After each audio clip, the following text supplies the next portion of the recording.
नमस्कार, आप देख रहे हैं इस वक्त की बड़ी खबर। मैं हूं अभिषेक सिन्हा आपके साथ।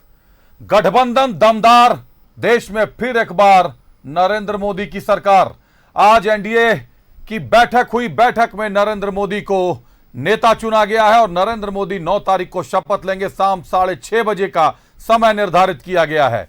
एनडीए का डेलीगेशन राष्ट्रपति के पास जाता है, बाकायदा उनको अपना समर्थन पत्र सौंपता है, सरकार बनाने का दावा पेश करता है और 9 जून की शाम 6:30 बजे नरेंद्र मोदी शपथ ग्रहण करेंगे। इससे पूर्व आज बैठक के बाद नरेंद्र मोदी ने बीजेपी के सीनियर लीडर्स लालकृष्ण आडवाणी, मुरली मनोहर जोशी और पूर्व राष्ट्रपति रामनाथ कोविंद से मिलने की बात उनकी कही गई है। तीनों लोगों से मिलेंगे, उनका आशीर्वाद लेंगे और इस आशीर्वाद के साथ एक नया शंखनाद होगा। नरेंद्र मोदी 3.0 सरकार, एनडीए की सरकार देश में चलेगी। देखिए क्या कुछ कहा आने वाले होने वाले प्रधानमंत्री ने। देश में 10 ऐसे राज्य जहां हमारे आदिवासी बंधुओं की संख्या प्रभावी रूप से है, निर्णायक रूप से है, जहां इस आबादी आदिवासियों की ज्यादा है, ऐसे 10 राज्यों में से 7 राज्यों में एनडीए सेवा कर रहा है। मेरे लिए जन्म सिर्फ और सिर्फ वन लाइफ वन मिशन, और वो है मेरी भारत माता। ये मिशन है 140 करोड़ देशवासियों के सपनों को पूरा करने के लिए खप जाना। मिशन है 140 करोड़ देशवासियों को 1000 साल की मुसीबतों से जो गुजरी हुई पीढ़ी दर पीढ़ी है, उसे मुक्ति दिला करके सम्मान के साथ विश्व में मेरा हर देशवासी दुनिया उसे देखे, उसका मन कर जाए, काश ये हिंदुस्तान का है, अरे नजर मिल जाए तो अच्छा होगा। ये मैं स्थिति पैदा करना चाहता हूं। 10 साल बाद भी कांग्रेस 100 के आंकड़े को नहीं छू पाई।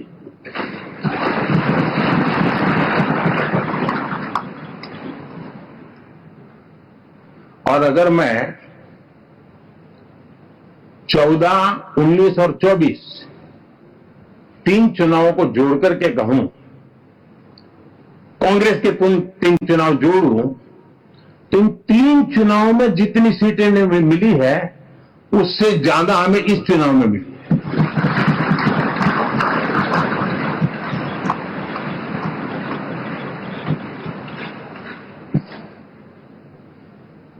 और मैं साफ देख रहा हूं साथियों, एनडीए वालों को अंदाज नहीं है, वे धीरे धीरे पहले तो डूब रहे थे, अब तेज गति से ये गर्त में जाने वाले हैं।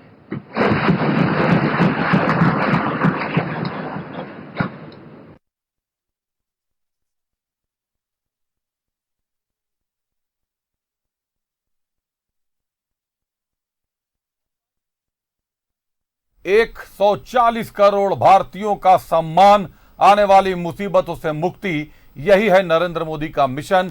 भारत माता की जय। कहा उन्होंने, जो बातें कही हमने आपको सुनाया।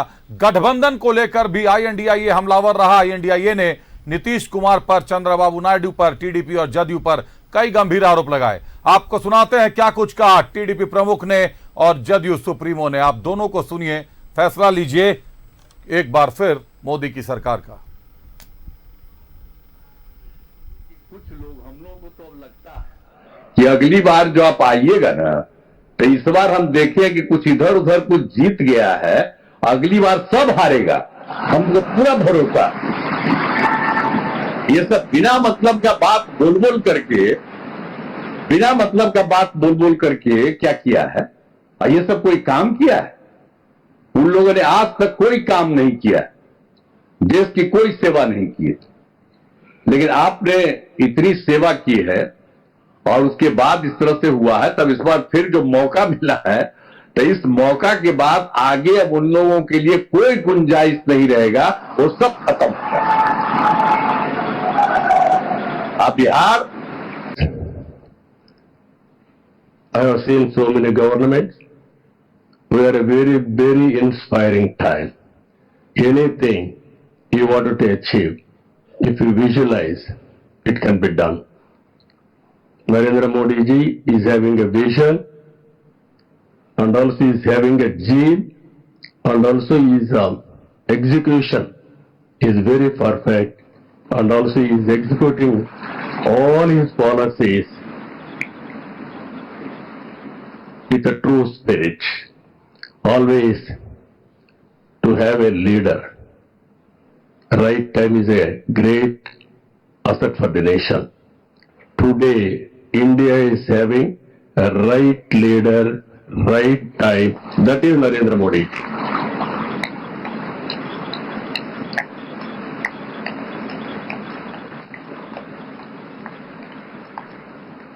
This is a very good opportunity for India. If we miss now, we will miss forever. That is where we are having wonderful opportunity.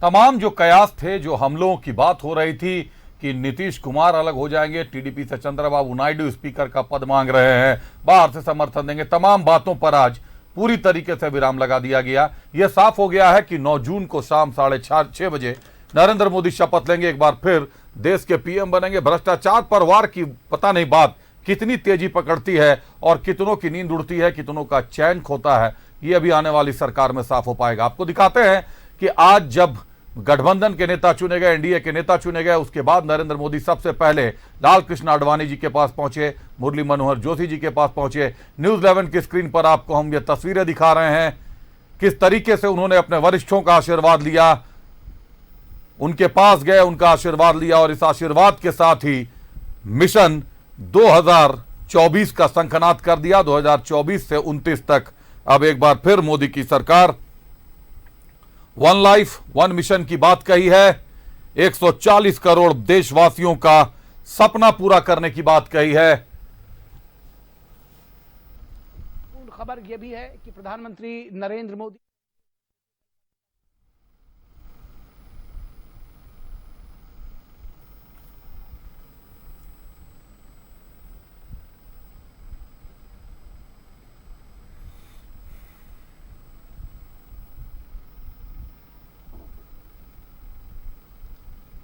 रुक करते हमारे सहयोगी अमर हमारे साथ जुड़ रहे हैं दिल्ली से, जो लगातार सुबह से इस बैठक पर अपनी नजर बनाए हुए थे। अमर, बैठक संपन्न हुई, नरेंद्र मोदी को नेता चुना गया, देश में एक बार फिर नरेंद्र मोदी की सरकार बनना है। अब इस बात में कहीं कोई संशय, कोई कयास बाकी नहीं बचा। अमर,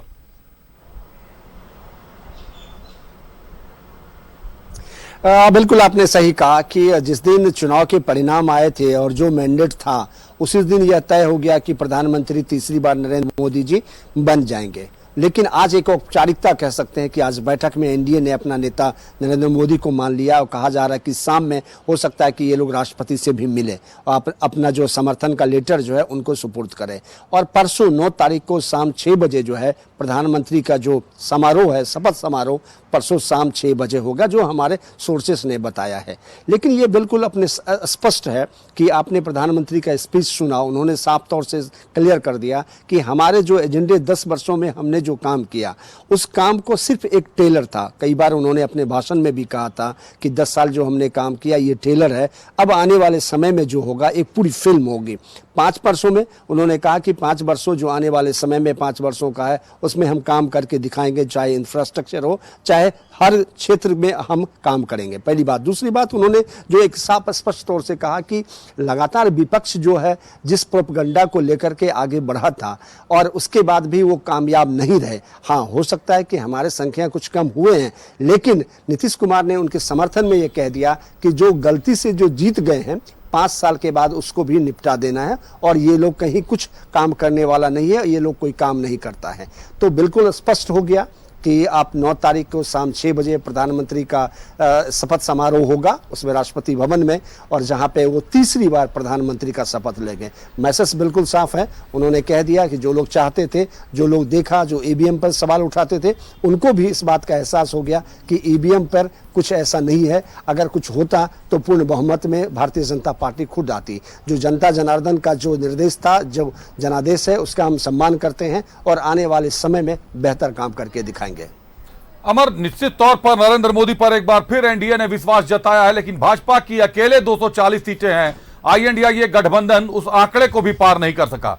आज जैसे ही उनको नेता बनाया गया, नेता चुना गया, उसके बाद उन्होंने जो पहले शब्द कहे वो यही कहा कि मेरा 1 लाइफ 1 मिशन है, भारत माता का सम्मान। भारत माता से जुड़े जो 140 करोड़ जनता है, 140 करोड़ जनता की आवाज बनना, उनकी मुक्ति, उनका सम्मान, देश में कहीं भी हो, विदेश में कहीं भी हो, अंतर्राष्ट्रीय स्तर पर छवि उनकी निर्धारित करना। कहीं ना कहीं एक बड़ा आरोप लगा दिया है अमर। इसके साथ ही उन्होंने यह भी कह दिया कि 10 साल के बाद भी आज INDIA 100 के आंकड़े तक भी नहीं पहुंच पाया। कांग्रेस, माफ कीजिएगा, कांग्रेस 100 के आंकड़े तक भी नहीं पहुंच पाया। देश की सबसे बड़ी पार्टी और 100 के आंकड़े को भी पहुंचने में 10 साल का वक्त लग रहा है अमर।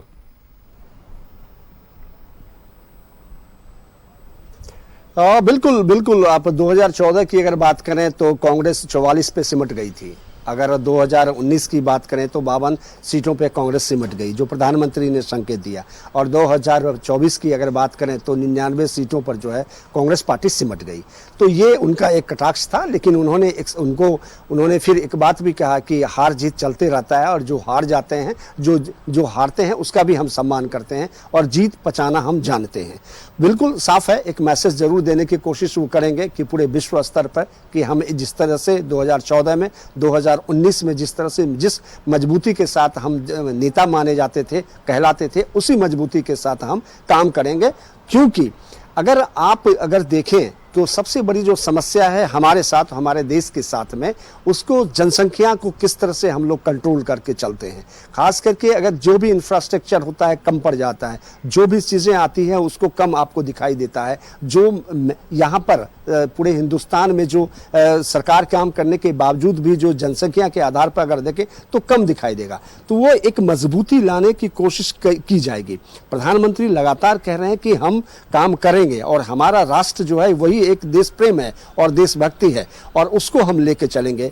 अब देखना यह होगा कि 5 सालों में, पिछले 10 साल में उनको फ्री हैंड मिला था, क्योंकि वो पूर्ण बहुमत की सरकार थी।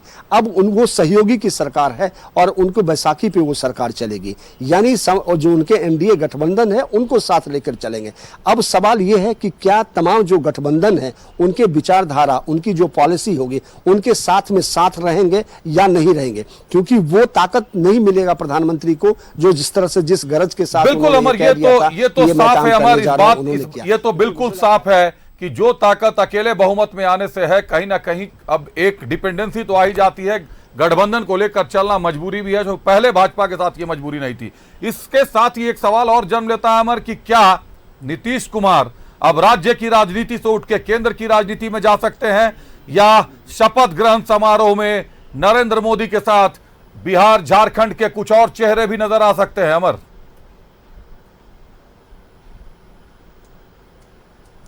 बिल्कुल। देखिए, ये सवाल मैं सिर्फ नीतीश कुमार जी के लिए ही नहीं बोलूंगा, मैं चंद्रबाबू नायडू जी के लिए भी मैं बोलूंगा। जहां तक हम समझते हैं नीतीश कुमार जी को, मैं समझता हूं कि नीतीश कुमार फिलहाल बिहार में रहना चाहेंगे। हाँ, एक बात जरूर है, 2025 में विधानसभा के चुनाव है। नीतीश कुमार चाहेंगे कि बिहार के ज्यादा से ज्यादा जो है मंत्रिमंडल में शामिल हो, उनके पार्टी के लोग ज्यादा से ज्यादा शामिल हो, ताकि बिहार में वो काम कर सकें। लगातार उनको अगर पिछले कुछ दिनों की अगर बात करें और सुने और देखते होंगे तो वो विशेष राज्य के दर्जा के पैकेज की बात वो करते हैं। क्या अब इस बार, क्योंकि वो सरकार है और केंद्र सरकार की मजबूरी होगी नीतीश कुमार को साथ लेके चलने, तो बिहार के लिए वो क्या सौगात लेते हैं, क्या फायदा उठा पाते हैं? अगर आप देखें, चंद्रबाबू नायडू की अगर मैं बात करूं तो 99 जब अटल बिहारी वाजपेयी जी की सरकार बनी थी तो उसमें उन्होंने, आपने देखा हो कि हैदराबाद को इलेक्ट्रॉनिक सिटी उन्होंने बनाया था, बेहतर काम किया था और बड़ी अच्छी डेवलपमेंट उन्होंने की थी। तो नीतीश कुमार का ये एक मंशा जरूर होगा कि बिहार के लिए वो बेहतर काम करें और अच्छा काम है, और केंद्र सरकार से वो पैकेज लें या फिर वो व्यवस्था करें ताकि केंद्र सरकार वहाँ पर इंफ्रास्ट्रक्चर को मजबूत करने में सहयोग करे। अभी मौका है नीतीश कुमार जी को, वो जितना चाहेंगे, जितनी मजबूती से बिहार को डेवलप करने के लिए वो कर सकते हैं। तो मुझे लगता है कि वो फिलहाल तो मुख्यमंत्री बने रहना चाहेंगे और उसके बाद ये कोशिश करेंगे कि बिहार को एक मजबूती मिले, एक कह सकते हैं कि फंड जो है रिलीज बेहतर तरीके से हो ताकि बिहार का मजबूत किया जाए और विधानसभा का जब चुनाव हो तो काम के नाम पर नीतीश कुमार वोट मांगने पहुंचे।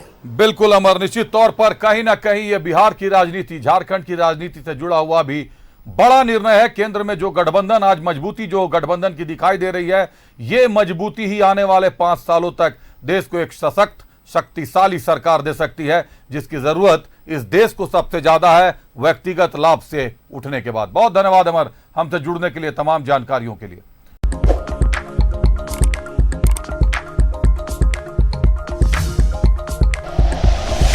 Like and share videos, subscribe करें हमारा चैनल और प्रेस करें बेल आइकॉन। न्यूज़ 11 भारत, सच है तो दिखेगा।